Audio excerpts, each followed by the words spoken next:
So I've had to make lots of hard choices. I had to make decisions on stuff that I wanted to do. For example, I had to decide to leave my country, leave my friends, leave my family behind, to go to a foreign country for a whole year by myself.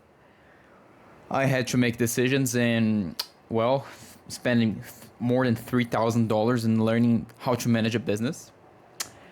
The thing is, I had to make lots of decisions that were average person would say this is very risky. That's a very risky decision. But one thing that I'm really proud of is that I've been reading books for quite a while now, and the books taught me lots of concepts.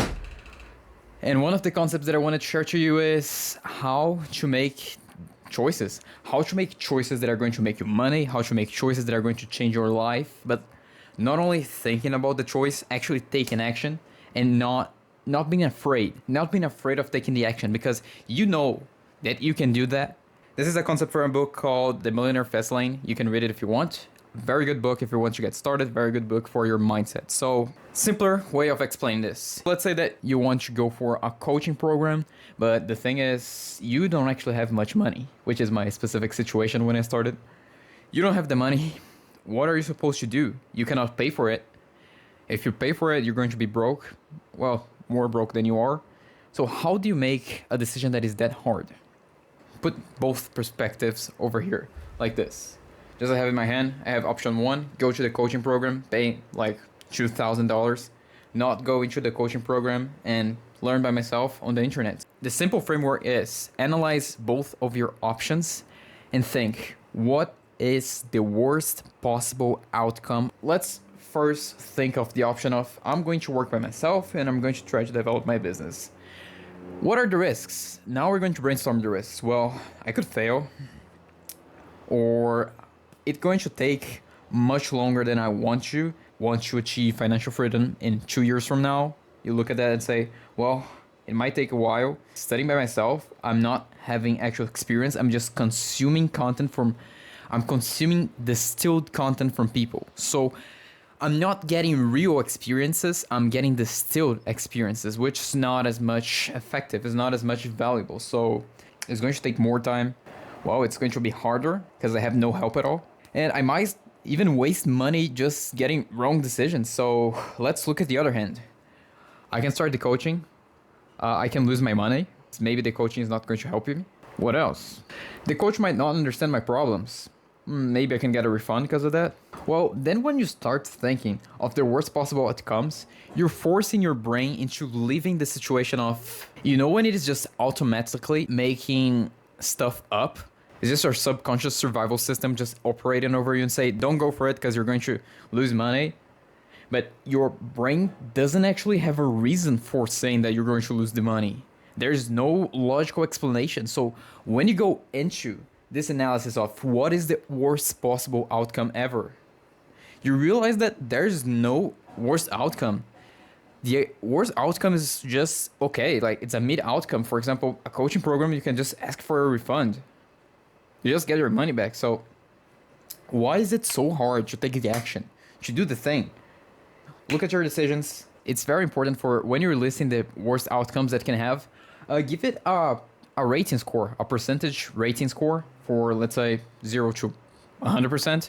This way you can really understand what is my ratio of success and failure. So you're going to realize there's no extra risk, analyze the worst possible outcome, and do it. Just do it.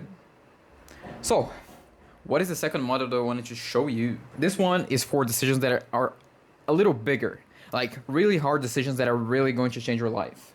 For example, moving to another country for a whole year and leaving everything behind. So, well, in one hand you have option number one, other hand you have option number two. How you're going to analyze which one should you get?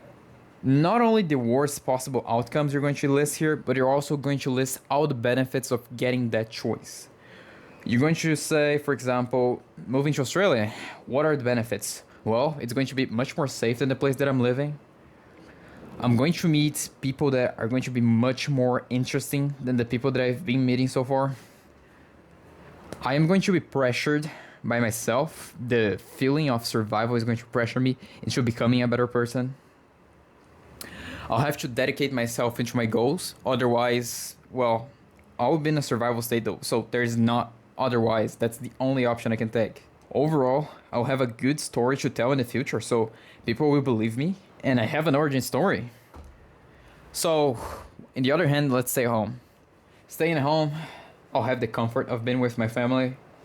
I will have the comfort of being with my family. I will. Well, I guess that's it. So let's list the bad outcomes. In Australia, I might starve. What's the probability? Pretty low, I'd say 2%. I don't think I'm gonna starve. I might be lonely. But I'll have enough free time. I'll have enough safety to just go out and meet some people. Okay, that's okay. That's gonna cost a lot of money, and I don't really have money, so okay, I might have to get a job there. Okay, that's fixable. I guess that's it. There's no many terrible outcomes, to be honest. So let's see if I stay home.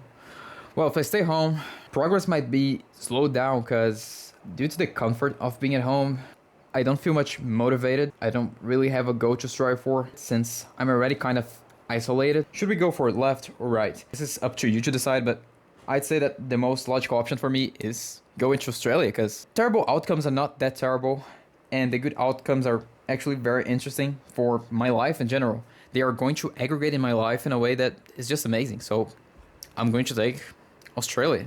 And that's what I've done. So this is my tip for you to getting massive action, to make decisions that are going to be important, that are going to change your future forever. So I hope you enjoyed. I hope it actually helped. This system sounds very simple, but it works for me. It's been working so far for me. And I'd say that a lot of my success is because of it. So yeah, thanks for watching. I really want this new structure format of video to be valuable for people. I really want to help you guys out there. So yeah, thanks for watching again, and I love you. Mwah.